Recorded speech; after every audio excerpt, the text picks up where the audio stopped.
We're based out of Zurich and Berlin and Amsterdam, so Skype is my daily routine. At the moment, we're working on a music game called Mock Mock, which in a sense I really need to talk to the speaker just before me because we have a lot in common. Some of the themes we deal with, interactive music, music gaming, blah, blah, blah, blah. I won't bore you with this anymore because after I seen who is talking before of me, I decided to, actually give you some context instead of boring you with another game description and actually tell you something about the secret history of music gaming. Sounds boring, is actually fun. So let's bear with me. I'm going to take you back 20,000 years. To the time of Guitar Hero, the real Guitar Hero warrior of rock. In a sense, if you go back in history, music was one of the very earliest types of play. If you could say it's the first game ever played in human history. And, this first instrument that was found by humans, that's 40,000 years ago. That predates any game or console or chess or whatever shit you can think of. That is amazingly old. And, these tribal people, they played a game of deathmatch. I suppose this is tribal doom. And they played it not just for fun, but they played it for survival. They really played it to, test their scenarios before they get eaten by the fucking bear there.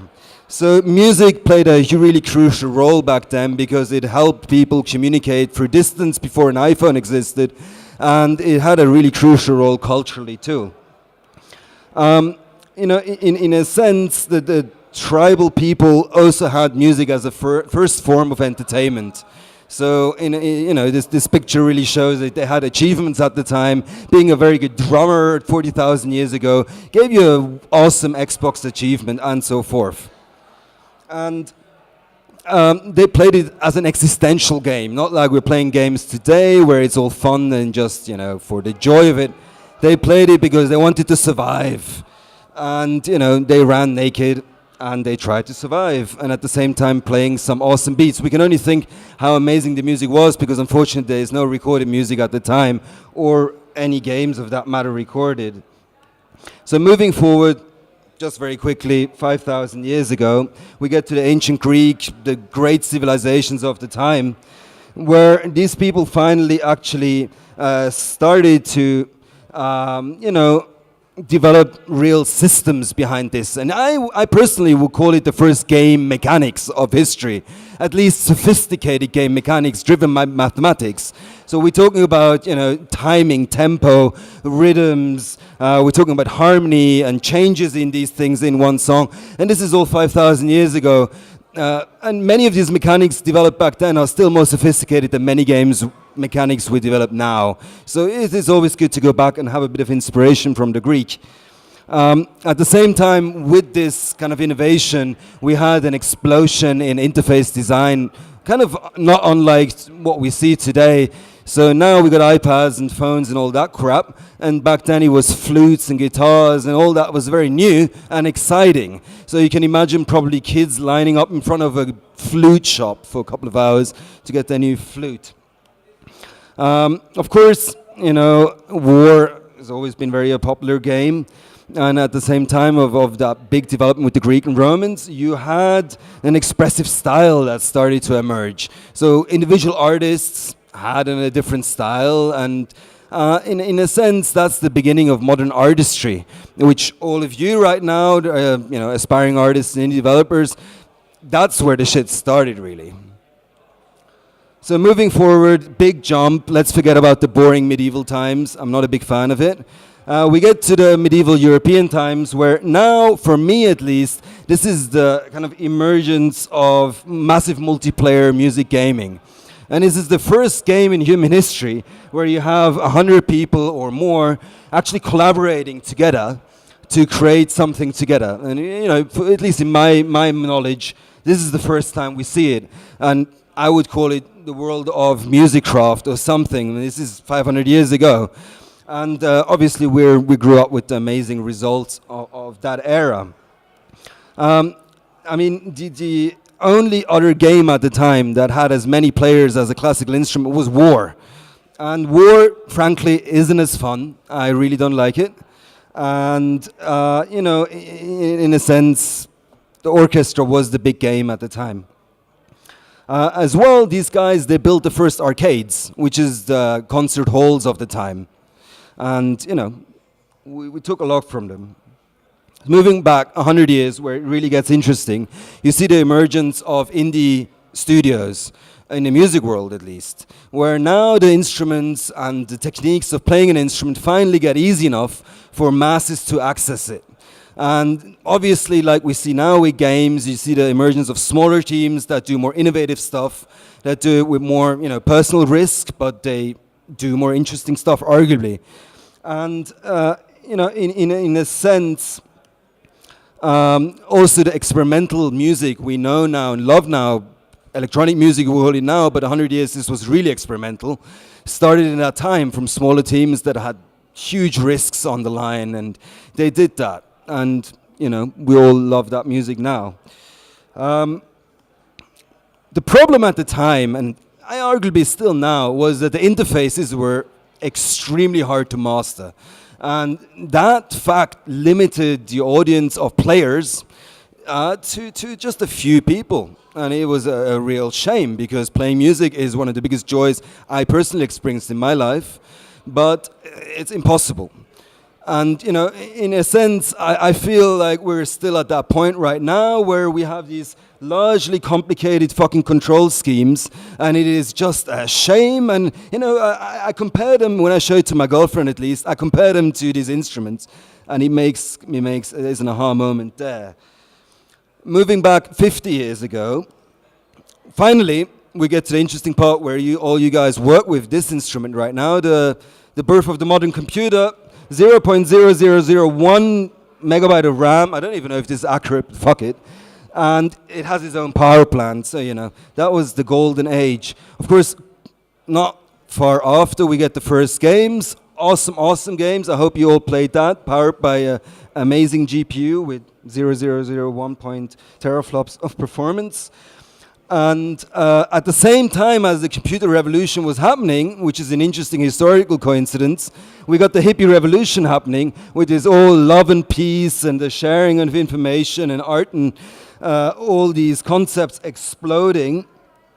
And the art that these guys produced, this is roughly 60 years ago, 50 years ago, in a way, for me right now, is a real throwback to what we see in many games right now. So you got the mushrooms of Super Mario, and you get the psychedelic landscapes of a Rez, and so forth. And even the fashion, if you look at it, we got the hippies of the time, we got the indie developers of now, and literally these people look like the same people. So we should enjoy that. 33 years ago, which is, in my life, a very kind of important time. I was born, this is kind of my earliest picture. My dad was a photographer, and so I've got 1,260,000 pictures of my life. This is one of myself being a very small kid, and this is a picture which I love very much because it's the first time I actually encounter a computer playing a game. Unfortunately, I don't remember which game it was playing, but this was a crucial moment in my life where I realized that this is the future. And at the same time, when I was growing up after 79 and further on, we got an amazing row of different occurrences with music gaming happening. So 85, we got Super Mario. This is a soundtrack that pretty much everybody in the Western world now can whistle or at least sing. Orchestras have been playing this. It's basically the first time a video game has kind of inspired or induced a modern classical global musical hit, which for me is amazing. And then obviously right about that time we see an explosion in music gaming concepts. So we see this game, which I cannot pronounce, but fuck it, which is the first musical side-scroller, which now we see a lot of them. One of my very first contacts with making music, you got the demo scene with their beautiful tracker programs. This is how I got my start. That is still a beautiful piece of technology right now. Same guys, wonderful, 93, doing the demo scene, interactive music, videos, I don't know what the hell, kind of LSD-induced real-time graphics. Sim Tunes, 96, in-game composing, very futuristic, Probably total flop, but you know, it was good. Parappa the Rapper, rhythm gaming. Obviously, we all know what dreadful childs that one bear, but you know, that was good at the time. And then we got Res, which for me at the time was an absolute blow in my mind. It was incredible, just a psychedelic throwback. And here, you know, going back to my hippie slides, the aesthetics from these 60 years are so in line, and you couldn't make this shit up. It's the same game, just now with CPUs driving it. So in the years coming, we had a lot of innovation. This is just a couple of them. I put our dear friends Beat Buddy in there too. And I love them all. They're fantastic games. Yeah, Beat Buddy, you guys rule. We have to have a talk and 6 beers later. And now I think we're entering the golden age of music gaming, where my deep belief really is this is the future of music. And we're going to see basically music and interactive entertainment merging very intimately and having sex in all kinds of ways and bearing a baby, which is quite a beautiful one. Which brings me to our project we're working on right now, which is called Mock Mock. This is a music gaming project which, you know, somewhat shares some concept with our friends at Beat Buddies, and another reason we should talk. Some of the concepts we have a single-player campaign which is about 45 minutes an hour, which very much is about experiencing a soundtrack while you non-linearly walk through a world. It's a 3D world, and each element, as an example, a bass drum would be a fat little guy, and the hi-hat is a thin little guy. And you know, they're all driven by a behavior tree, AI driven, and if they're excited, they play an excited memory. If they're really bored, they will just sleep away and play some soft jazz, and so forth. And you go through a musical journey which is very much just an experience-driven thing, where we're trying to design it very much that it kind of introduces you to just chilling out and having a good time. But if you want to move forward, there is a challenge there too.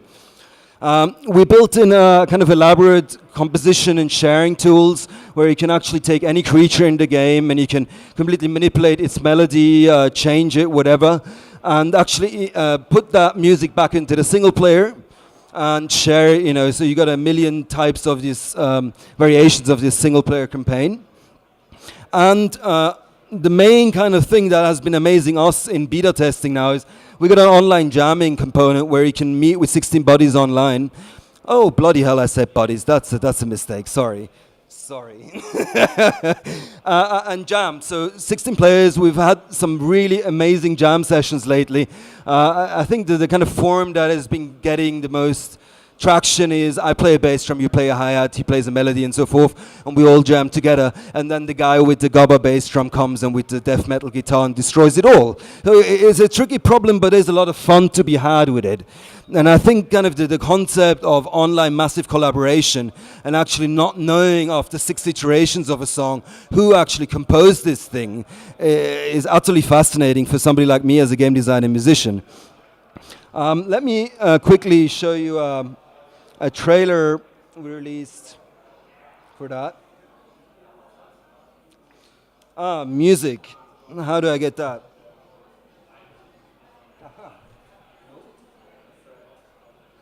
Same question.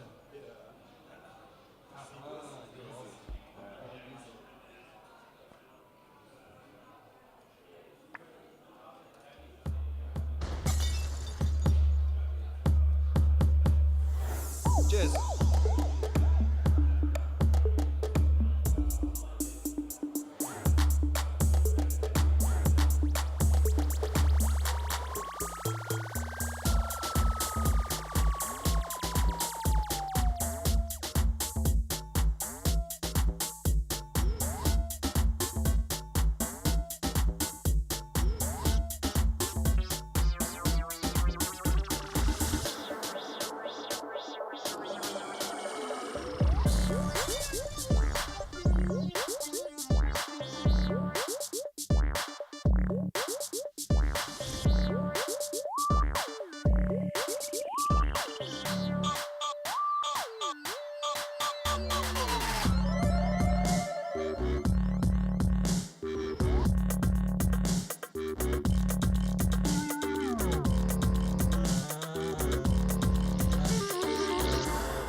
stuff. I just noticed I showed you a really old trailer, but fuck that. So what's next? I mean, for our personal project, we're in beta now. We're finishing up everything. As you know, the last 10% are really the 90% you weren't planning for. So that shit is a bitch, and it's painful. So, you know, if you want to give me a hug later, please do so. I'll enjoy it. But we're aiming at a release this summer. So, you know, I hope you can all play it by September. Shifting gears to the future of music, I think it's quite exciting. The premise of this talk was the next music global superstar will be actually a video game, and I still very strongly believe that, really. The question is, where will it go? And I think it's many venues it will go. One venue this picture illustrates is robotic gaming. We've seen a lot of that happening lately. We had this epic Google experiment last year, where you had in a museum, an art museum in England, you had robot instruments playing, and you could manipulate them over the web collaboratively, which was absolutely fascinating. You've got stuff happening like mobile devices, and when you go to a club now, you have basically 1,000 people with mobile-enabled devices. You could basically play, you know, I don't know, a World of Techno massive multiplayer Warcraft. And this is going to happen. It's somewhat happening already with photography, which isn't very interactive, but after an event, you got a million photographies of a place. I suppose it's just screaming to be an interactive version of it of some kind.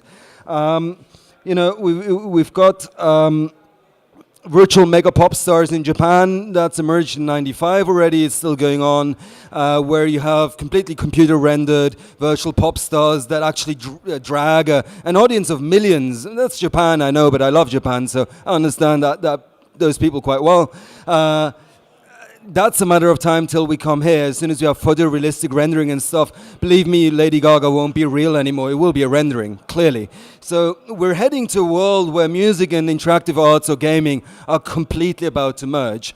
And I think, you know, there's a lot of development happening lately in the music gaming scene, but it's not nearly enough. We need much more of it, because we need to get ready for this kind of revolution in music gaming.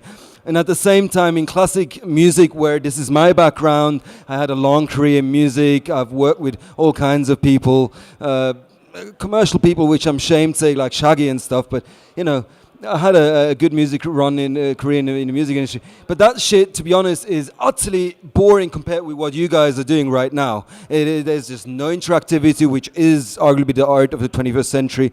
There is no kind of inherent and game-like playful thing anymore in it, even though the word to play music and to play games is very related, so it's the same act. So I think the future of music, to conclude, is extremely bright.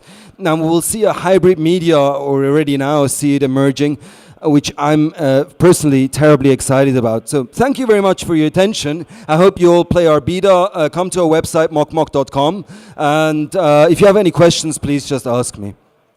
Cheers.